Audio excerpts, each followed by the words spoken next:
Hello everyone, आज मैले बनाएको छु चिकन अचार। चिकन अचारको रेसिपी लिएर आएको छु। आशा छ हजुरहरूले हेरेर साथ दिनुहुनेछ भनेर। त्यसको लागि मैले चिकन लिएर आएँ। त्यसपछि मैले बोन छुटाएर चिकनमा राखेँ।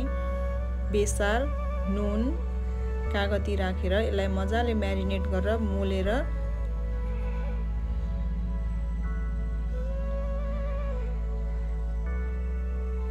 यो मासुलाई रेस्ट गर्नको लागि आधी घण्टा छोपेर राखेँ। त्यसपछि मसलाको लागि लिएँ मैले धनिया, जिरा, सौंफ, मेथी, टिमुर, त्यसमा लिएँ तोरी।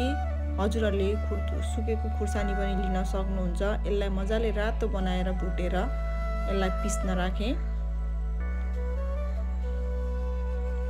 पिसेर यतिको भइसकेपछि एउटा प्यान लिएर त्यसमा मैले तेल राखेँ।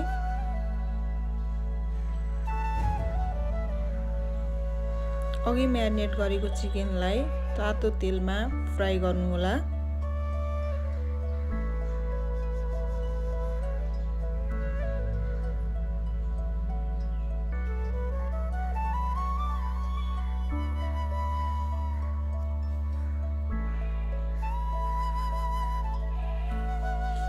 चिकन यतिको फ्राई भइसकेपछि यसलाई निकाले। त्यही तेलमा मैले काटेर राखेको लसुन राखेँ। लसुन यतिको रातो भइसकेपछि यसलाई फेरि निकाले।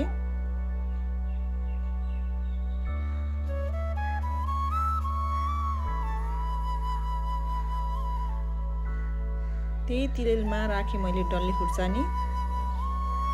डल्ले खुर्सानीलाई निकाले। त्यसपछि अघि बनाएको मसला यसलाई मजाले तेलमा मोलिसकेपछि त्यसमा अघि फ्राई गरेको चिकन राखेँ। त्यसमा राखेँ लसुन, अघि फ्राई गरेको लसुनलाई लिएँ।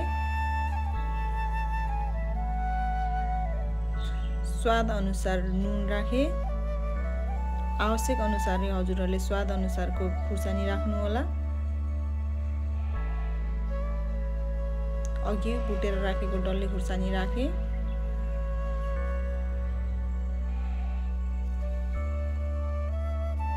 यतिको भइसकेपछि हाम्रो चिकन अचार रेडी भयो। ग्यास अफ गरेर यसलाई सेलाउन राखिदिएँ। सेलाइसकेपछि एउटा सफा भाँडा लिएर अघि बनाएको चिकनको अचारलाई एउटा बट्टामा मैले स्टोर गरेँ राखेँ। यतिको भइसकेपछि हजुरहरूले यो अचारलाई स्टोर गरेर खान सक्नुहुन्छ। हजुरहरूलाई कस्तो लाग्यो रेसिपी सुनेर हेरेर प्रतिक्रिया दिनुहोला र भिडियो मन परेमा लाइक, शेयर एन्ड सब्स्क्राइब गर्न नबिर्सिनुहोला।